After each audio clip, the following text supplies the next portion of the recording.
Who told you that? Well, great. Thank you, everyone, for coming right after lunch. So I know it's a very hard time to be here.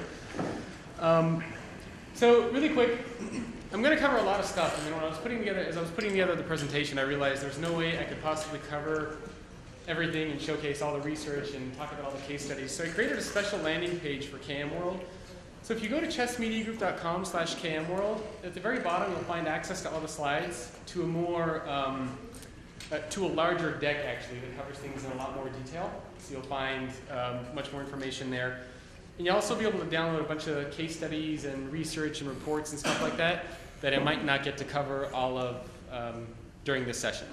So again, chessmediagroup.com, which is the name of the company, /KMWorld, should be pretty easy to remember. I like to think I have one of the coolest jobs in the world because I get to work with companies on collaboration.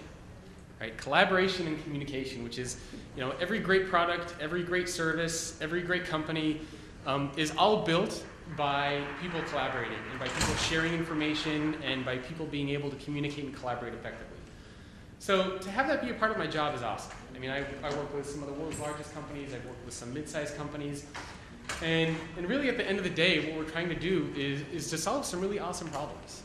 And collaboration to me is, it's fun. And it's funny when you think about it because collaboration is something that we all do in our daily lives. We really don't think about much of what goes into it. But we collaborate. Many of you were collaborating here and talking and sharing and doing all that sort of stuff with each other during the conference. But when we think about that in the context of the enterprise, things change a little bit. And that's part of what I'm going to talk about today. So this is the book that's available in the bookstore. It's the first comprehensive strategy guide on emerging collaboration in the workplace. So everything from how to pick vendors, how to deploy them, how to go through your own collaborative maturity model assessment, employee adoption, internal marketing, looking at ideas for budgeting, anything that you could possibly want is all put together in this book. And Nathan, who's actually in the corner back there, who spoke earlier, was one of the people that endorsed it. So if he says it's good, it's good enough. Who said it's great? Okay, did I just hear that in my own head? A little awkward, but it's okay. But it is great. It is a good book. It's been endorsed by a lot of good people from companies around the world. I promise you'll enjoy it. And I will be at the bookstore right after this session, I believe, from 3 to 4 o'clock to talk about it and answer any questions and whatnot. So a lot of people always ask me, why Chess Media Group? Why chess? Why collaboration? What's the analogy there? And as somebody that plays chess, I can tell you it's probably one of the most fascinating games that you'll ever come across. Some example statistics. If we were to sit down and I were to lay out a chessboard and we were to each make 4 moves, the number of possible chess moves after those first 4 moves is over 300 billion, with a B, after the first 4 moves. There are more chess moves that are possible than there are seconds that have elapsed since the Big Bang, and there are more possible chess moves than there are atoms in the entire universe. So when you look at something like chess, a little 8x8 square board, it's a virtually limitless game with infinite possibilities.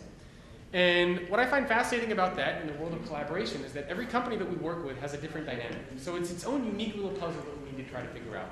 Different budgets, different corporate culture, the initiatives come from different places, different geographic locations, different people. Everything is different within the different companies. So I find that completely and utterly fascinating, which is why I see so many similarities between the game of chess and the world of collaboration. Now, if something is limitless, how do you possibly find solutions to it? Well, the answer is you never find actual, you can't sit down in a game of chess and always work out the same possible moves. But over time, if you start to play the game enough, you start to recognize patterns, you start to recognize positions, you start to recognize what works and what doesn't. And you can identify traps and kind of maneuver the game in a way where you can get into a place where you're comfortable. And that's a lot of what we do with clients, right? I can't say that every client that we work with goes down the same path, right? They all take different paths. It's all very, very different. But what we start to see after working with a lot of organizations are certain patterns. Some things work, some things don't. We look at what the successful companies are doing, and we can slowly start to apply that to different enterprises. I think it's really important before talking about the enterprise is to put it in context in terms of how we actually got to talking about the enterprise and why this is even something that we're talking about. And the best way to look at that is on the consumer web in our own individual lives as individual people. Now, if you look at us as individuals that use Twitter, Google Search, Facebook, LinkedIn, Foursquare, and all the dozens of other platforms out there, you start to notice some things. I won't go through all of them, but some of the things that you start to notice is you start to live in a much more public life, right? People are much more comfortable sharing information about themselves, whether it's location, whether it's ideas, whether it's blog posts, whether it's interests in movies, whether it's reviews of restaurants on Yelp. We're much more comfortable sharing information, and not just sharing information, but creating content and trusting other people. We also start to notice things like it's really easy to find stuff, right? How easy is it for you to go into Google right now, type something in, and find it? How easy is it for you to do that internally within your enterprise? Not so easy.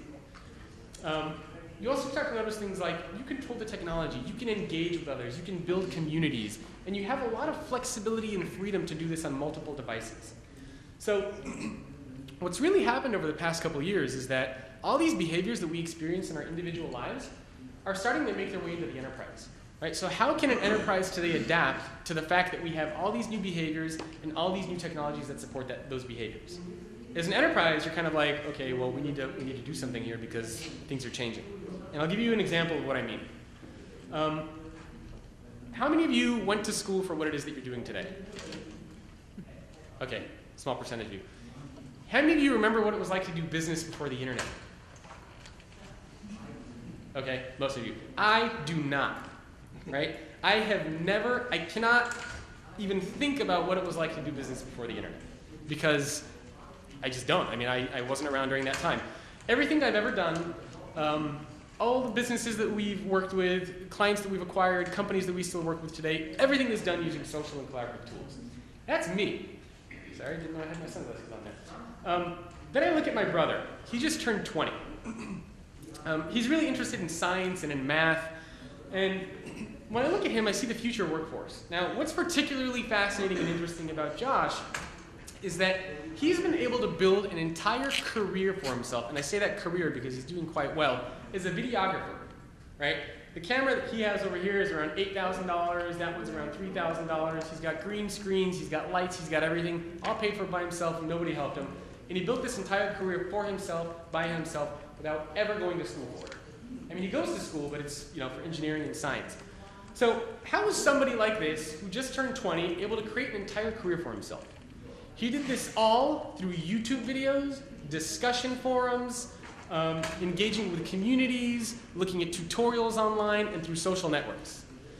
This is the future workforce. This is the person that's going to come work for your companies that has no idea what it's like to not have access to these tools in the enterprise. So what's happening is that not having these tools and these strategies to support these behaviors is becoming the foreign way to work. So not having a collaborative enterprise is the new foreign way to work. And it's actually fascinating because I look at somebody like Josh. I thought I was always connected, good at social and collaborative technologies. And then I look at somebody like him, at 19 or 17, 18 years old, I don't know what I was doing, working in a movie theater, probably selling popcorn. This guy's over here, he's got thousands of dollars worth of equipment, and he did it all by himself for free through the ability to access and engage information. I'm not going to tell you how he got access to the software. Separate discussion.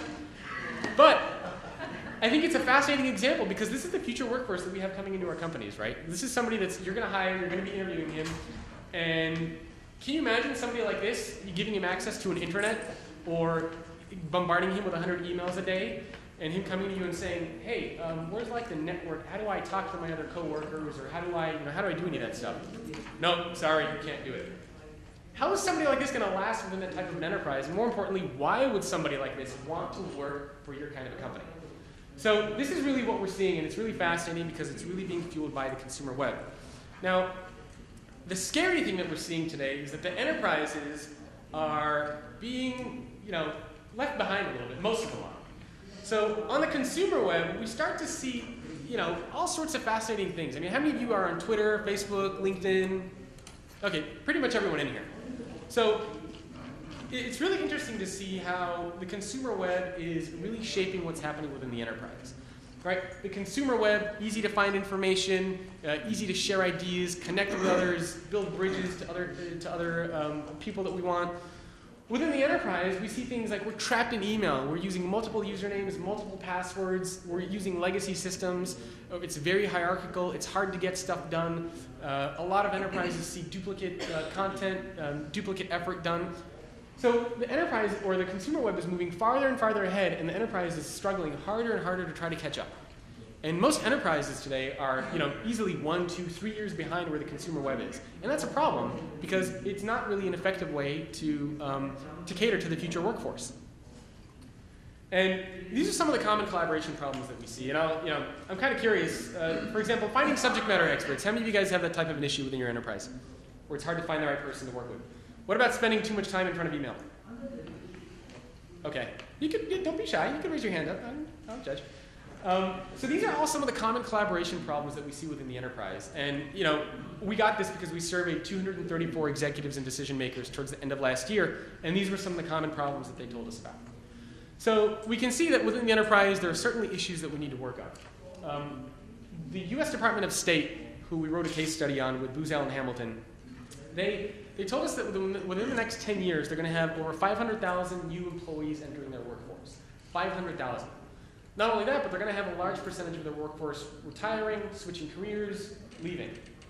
Now, when you work in the government, you're typically there for a long time, 5, 10, 15, 20 plus years. So everybody that's retiring and leaving is essentially taking all that knowledge and information with them out the door.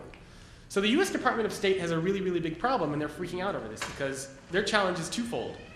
How do we make sure that we capture the information of everybody that's leaving?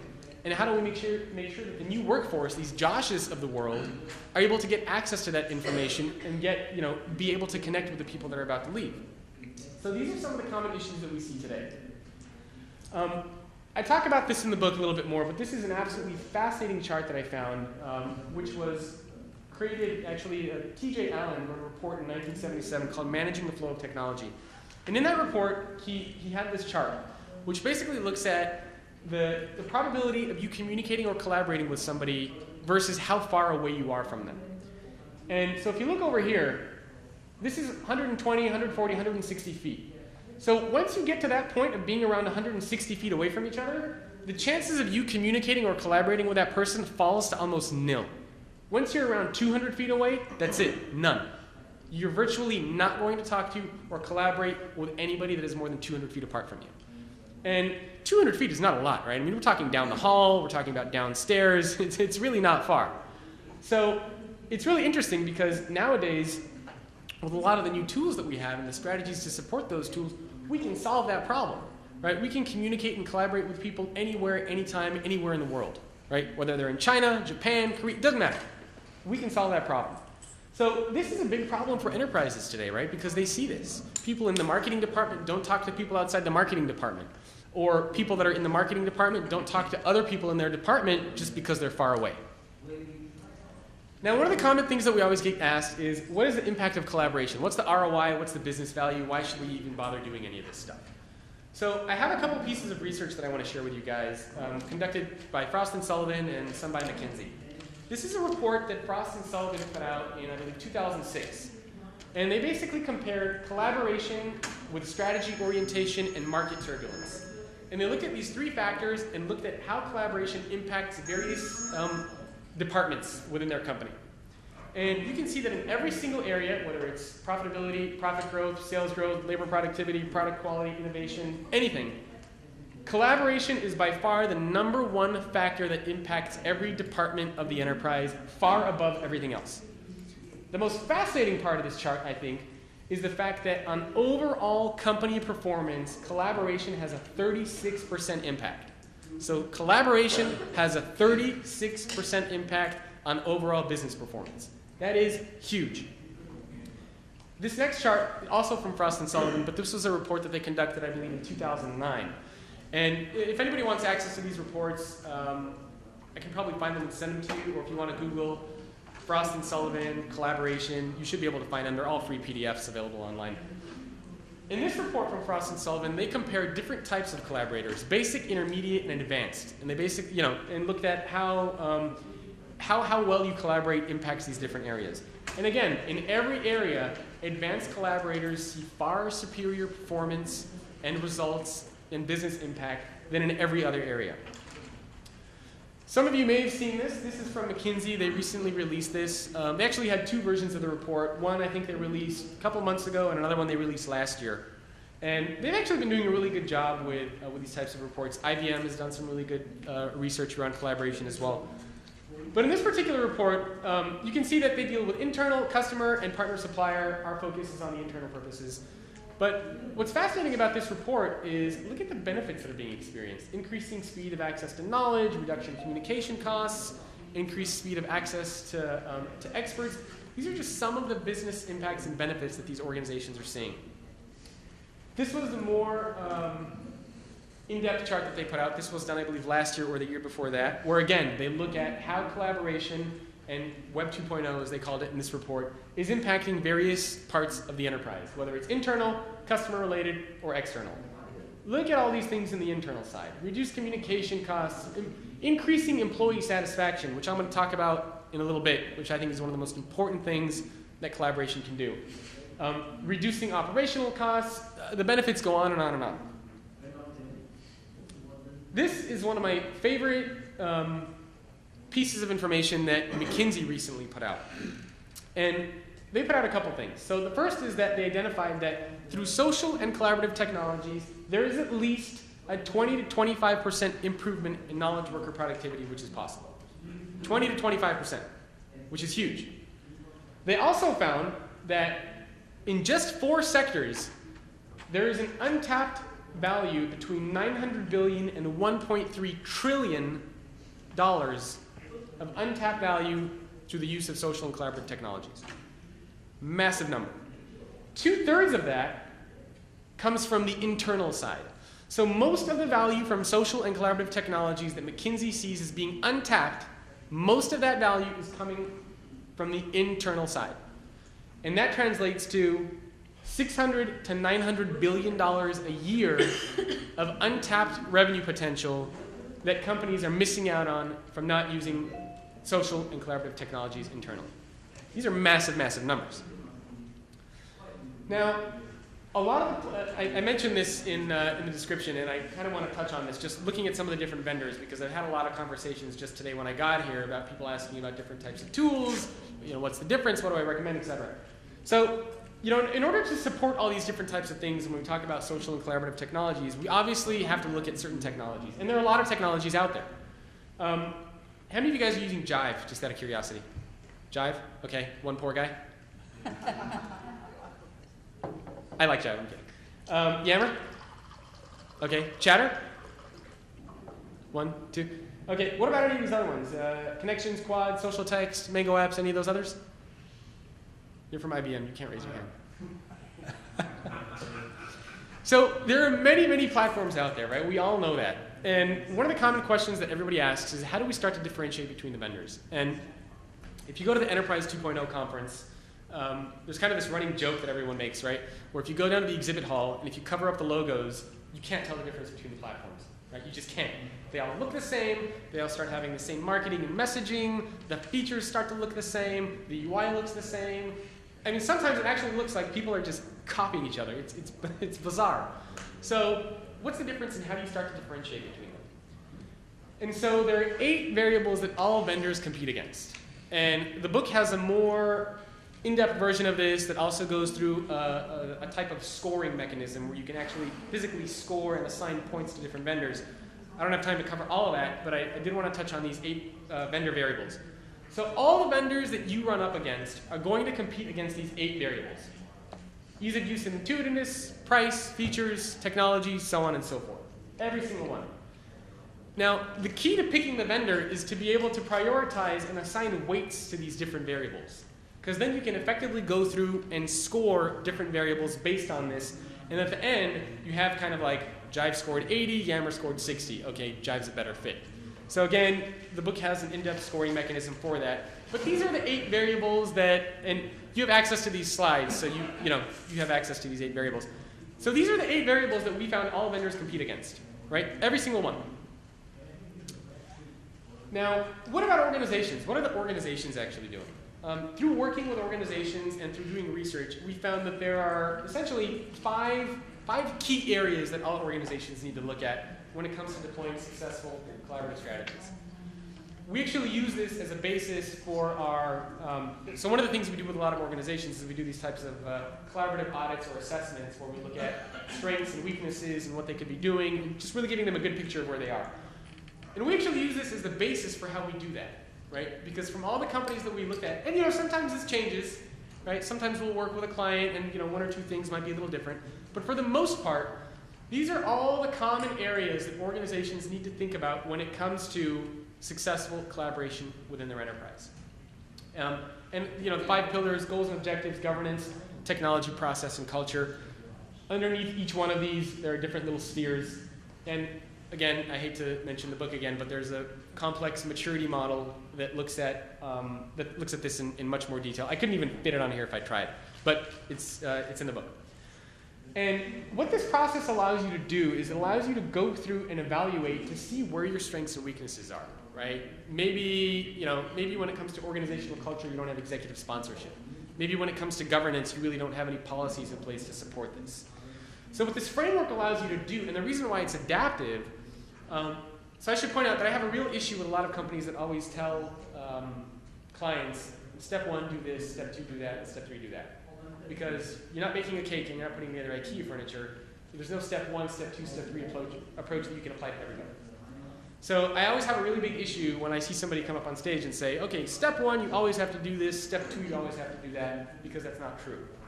So the reason why this framework is adaptive is because instead of forcing you down a path that may not make sense for your company, it allows you to kind of choose your path. So this basically says, these are all the things that you need to look at. Maybe in goals and objectives, you're solid on all these things. So why should you have to go through this step process, right? So if your weaknesses is in governance, focus on that. If your weakness is in technology, focus on that. So all of you in this room might come up with hundreds of different of areas that you can focus on here, right? Different combinations. Yes? You mentioned earlier that employee satisfaction, I was looking for it in one of these bubbles. You mentioned employee satisfaction also impacts collaboration. Yes. And so it's not in any one of these bubbles? No, it's not in this one, but I am going to talk about that. That's actually a good point. Okay. So I will talk about employee satisfaction, promise. So from that, it allows you to get to this type of collaborative assessment where you as an organization can sit down, and you can do this with your team in half a day, maybe half a day. Sometimes it takes a couple days. But you can really basically figure out where your strengths and weaknesses are. And what we find that is all organizations that we work with and talk to, we break them down into 5 areas, right? Unaware, exploratory, defined, adoptive, and adaptive. And this is a simplified version of a chart that is more complex and in-depth in the you-know-what. I'm not going to say it. So basically, what we see is that as your capabilities start to improve, the gap between your business value starts to decrease. So many organizations, it's probably a little different here, but most organizations are really kind of in this exploratory, unaware area. Some of them a little bit over here. Some companies are here, but not many. Right? There are a couple of great case studies, and I can share some with you at the end, that are over here that are doing really cool stuff. Most companies are over here. So the strategic value gap for them in collaboration is actually quite high. And over here, there's some of them, oh, we've never seen Yammer, we've never heard of Yammer. What's Jive? What does this look like? Exploratory, they're like, okay, we've heard of it, let's start seeing what this means. Defined, you're more along the lines of, okay, we've seen it, we know what it means. These are our goals and our objectives, these are our use cases, we have it all defined, let's move forward. Adoptive, deploying the tools, technologies, strategies, people are starting to use it. Adaptive, after the employees start to use the tools, you need to adapt and change with time. New behaviors are going to come up, new tools are going to come into place, new integrations, adapting and rolling kind of as things go down. So this is kind of where most organizations are, within one of these 5 areas. Now, I'm only going to be able to talk about 5 of these, but these are kind of the patterns within the chess game that we recognize. And again, unfortunately, I only have time to talk about 5. But these are the 12, what I like to call the 12 principles of collaboration. So from all the companies that we work with, all the companies that we've researched or talked to or done case studies on, everybody, these are the 12 common patterns or areas where organizations focus on for success. And I'm going to talk about 5 of them, and the rest of them, the deck that I put up at chessmediagroup.com/KMWorld, that deck has all 12. So you can see them and go through them. I'm going to talk about 5. The first one, which I know should be very common sense, but it's not. So I have to repeat it anyway. Strategy before technology. So in the research project that we did last year, we asked organizations, how many of you are deploying a strategy before technology? Only 19% of companies go with the strategy first before the technology. Only 19%. Tiny, tiny amount. And just to give you an analogy what that's like, it's sort of like buying a very, very expensive hammer and just walking around your house looking for things to bash into the wall.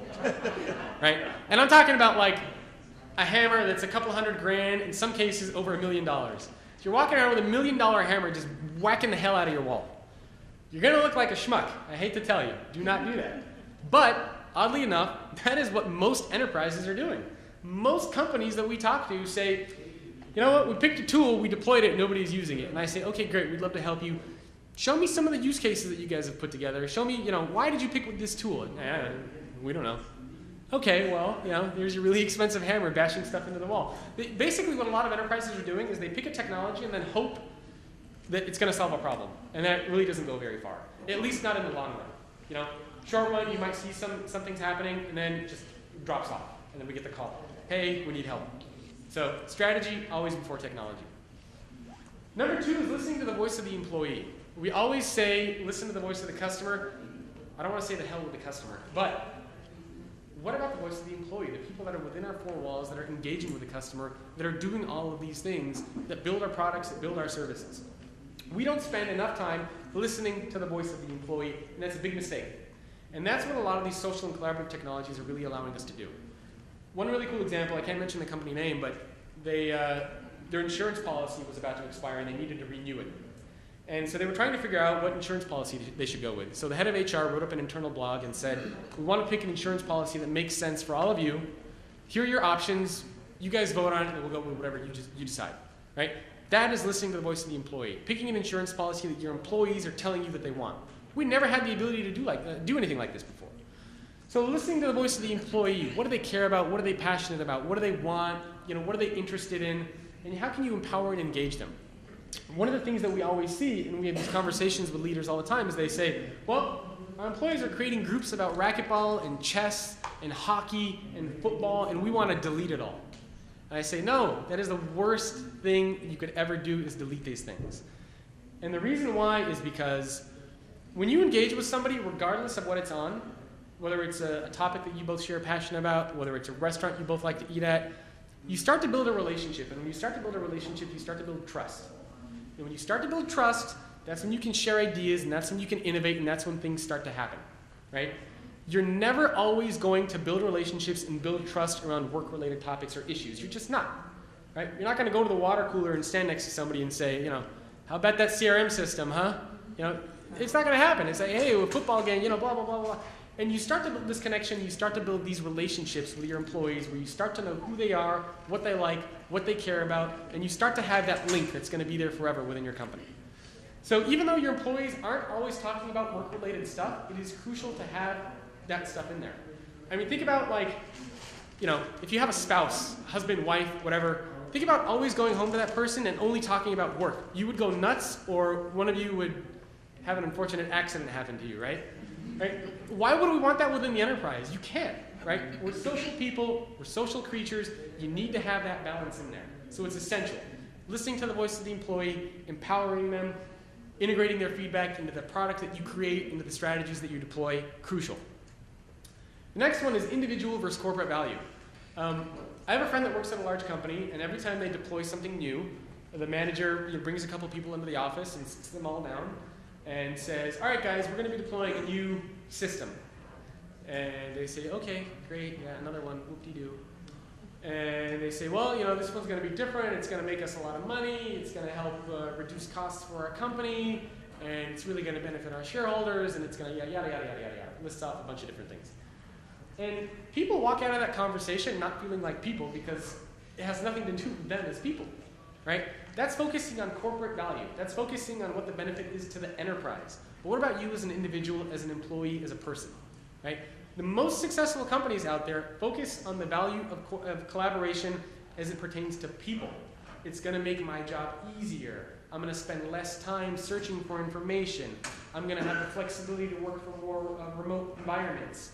I'm not going to have to log into multiple systems all the time. That is the benefit to me as a person, as an individual, as an employee of your company. Yeah, sure, if it makes more money and saves money and comes up with great ideas and yada yada, great. But as a person, as an employee, none of that stuff affects me. So focusing on the individual value to your employee and telling that employee story is far more valuable, far more crucial for success and for adoption than is focusing on corporate value. The next one is leading by example. So we have two different organizations that we're working with. One organization, they have their CEO that does a town hall. So all the employees get together, they do a town hall, they send something out in a newsletter, and the CEO basically endorses it and writes the check. Great, fantastic. Another organization we're working with, the CEO uses the tools. They don't bother sending out a newsletter. They have videos that the CEO does. The CEO is engaging with people. He walks around the office talking to people. He participates in lunch and learns. He really helps drive collaboration. One of them is leading by example, and one of them is writing a check. There's a big, big difference in success between the two. Leading by example is a lot more than writing a check, right? It's showing your support of the tools and the strategies. It means being there, right? Using the tools, engaging with your employees, participating in the conversation. If you don't have time to do it, don't bother investing in this. You're going to fail, right? How long does it take to pick up your phone and click like on an employee's comment that they submitted, or to say good job on something that an employee did, right? I fundamentally believe that if leaders don't support collaboration, they shouldn't be leaders within the company. They just shouldn't, right? What leader that wants to lead their company into the, in the future is going to say, collaboration, I don't really care, right? If you're working for that type of a company, you shouldn't be there. If the leader's running that type of a company, he shouldn't be leading it. He just shouldn't, right? Not everybody agrees with me. I just fundamentally believe that. Leaders need to be collaborative. They need to empower their employees. Otherwise, they're just not good leaders. The fifth one, and this is to your point about employee satisfaction, I have this weird notion that collaboration makes the world a better place, right? And it extends beyond just the impact that employees see within the enterprise, but also the benefit that they see outside the enterprise. And when you look at a couple things, for example, in the United States alone, we spend over $400 billion, companies spend over $400 billion on stress-related issues. Work is oftentimes the leading cause of stress. Do you know what the first thing is that most people do when they wake up before even getting out of bed? Take a guess. Check email. Before getting out of bed. It's like, good morning, honey. Oh, sorry. Right? Before even getting out of bed. I heard you say you do that. I heard that. That wasn't a whisper. Shame on you. So checking email before we even get out of bed, right? Work-life balance has gone out the window, right? So work has a tremendous impact on our personal lives. So I know I have a lot of anecdotal data that companies have given me. I know some companies are going to be focusing next year on actually giving me some numbers and actual data behind this. But I think that if we can empower employees to be more passionate about the work that they're doing, creating communities of interest and passion, not just around work, but around other things, getting employees to be more excited when they get into work, having them feel a greater sense of purpose, knowing how their contributions fit within the enterprise, knowing that they can sometimes get recognized by a senior level leader publicly in front of everybody, it makes you more passionate about the work that you do, and it makes your job better as an employee. You feel greater employee satisfaction. And not only that, but I think that translates a lot into your at-home life, right? I think you're going to reduce the amount of stress that you have. You'll have more time to spend with your family and friends because you'll have more flexible work environments. You'll get into less arguments when you get home because you won't always be looking out and checking email when you wake up. So I fundamentally believe that collaborative organizations can make the world a better place, and that for the first time in the history of business, organizations can invest in tools and strategies that not only positively impact the lives of employees at work, but also outside of work. And here's what some organizations have been seeing. I'll go through them quickly because I'm almost out of time and I want to take some of your questions. TELUS saw an improved performance from over 70% of their employees. I'll go to the OCHE one and skip this to print just because OCHE is a really cool example. One of the things that I find fascinating about this space is that the ideas, we're not always talking about groundbreaking things, right? Sometimes the ideas that employees have are tiny but can make a big impact. That is part of what is so fascinating about this. In the OCHE example, and I have another one after this one. In the OCHE example, they had OCHE is an outsourcing company, so they have truck drivers that are driving all over the country delivering products to people. So an employee at Oche said, you know what? I think he left this on the CEO's blog actually as a comment or maybe as a status message internally. But he said, we have so many of our truck drivers out driving around, they always fill up gas right near the highway where it's most expensive. Why don't we come up with some sort of an incentive program so that employees can pull off the highway, drive a couple miles, and fill up gas at a local town where it's a little bit cheaper. That one idea is saving them over 800,000 euros every year. Just that one idea. Simple idea that an employee had, right? He's not talking about changing the corporate culture and the vision and pivoting direction, and simple idea. Another company that's not up here, I think it was Walgreens or Walmart, one of those two.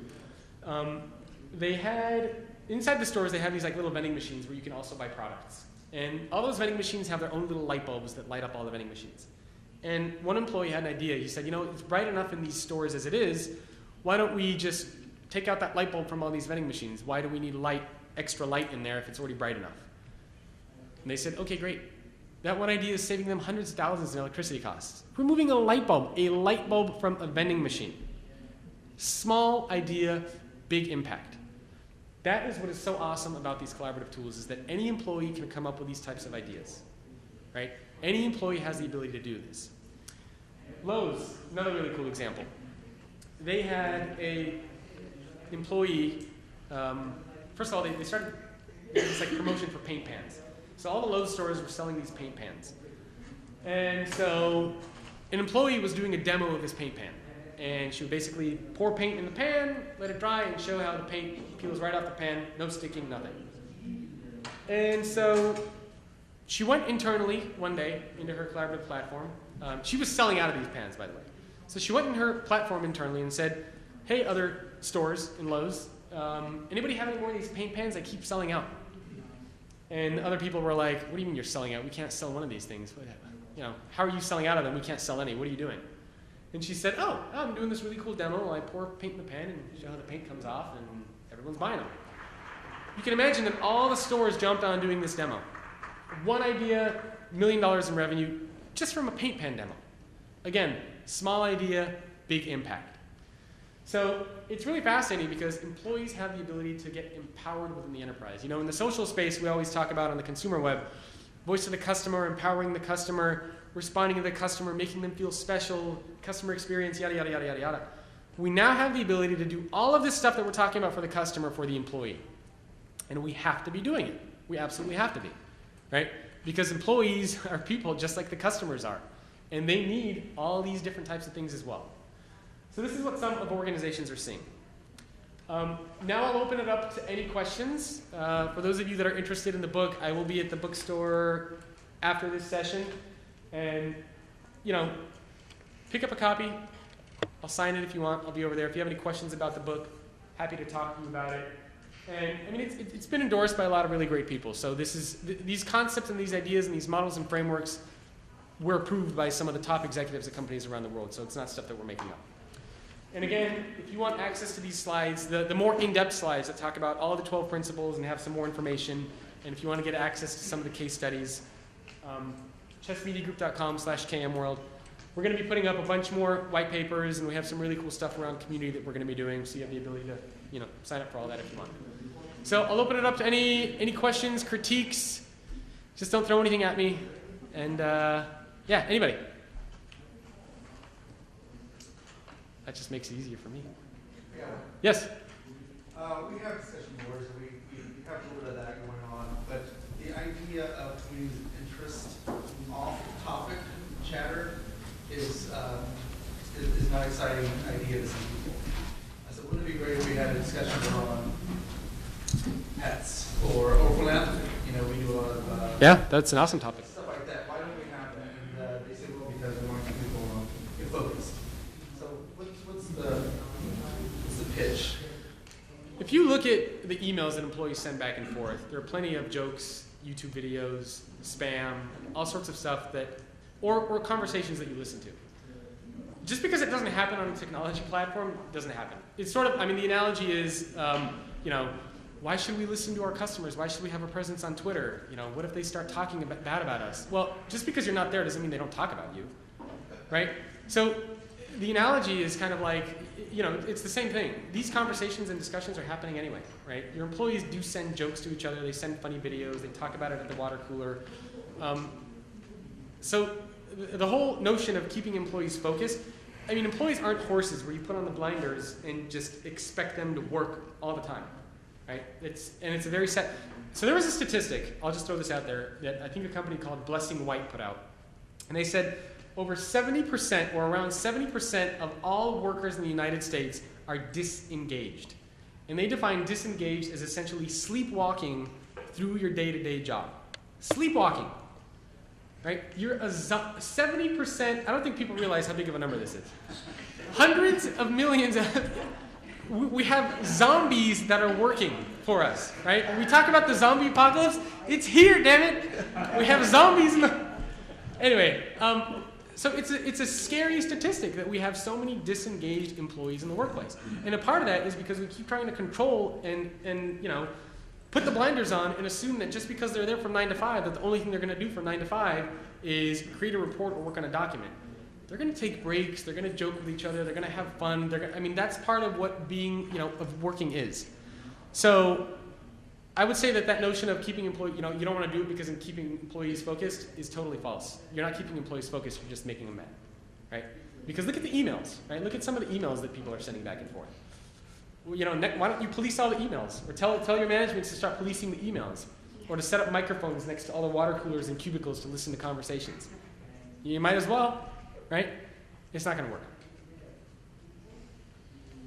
work. All of you.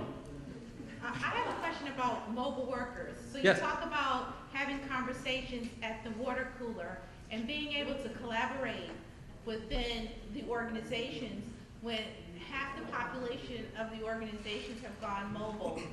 I know there's the technology in which you can collaborate, but is it something lost in the fact that employees are not physically at the office starting that relationship with other workers? And my question belongs right onto that, which is how do you communicate internationally across far-flung countries, cultures, and languages? Okay, so let me start with yours first. Yours was on mobile workers. So TELUS, one of the examples I mentioned, they have a corporate enterprise-wide goal, and I can't remember, I have a case study on this on the site. I can't remember exactly what the number is. But it was over 50% of their entire workforce of around 38 or 40,000 people. Over 50% of their entire workforce, their goal by 2016 is to have over 50% working either full-time or part-time from home, globally, right? So, most of the time, I don't have my phone somewhere in there, but I can pull up my phone and, we use one of these platforms. We use a platform called Mango Apps. And I can do almost everything that I can on my mobile phone that I could on my desktop device. Mm-hmm. Almost anything. Yeah. Discussions, groups, I can access files, I can share file, anything I want. So the ability to empower mobile workers is great because, employees, like for me, for example, I work at weird times, right? Sometimes I get ideas at night that I like to work on, sometimes during the day, whatnot.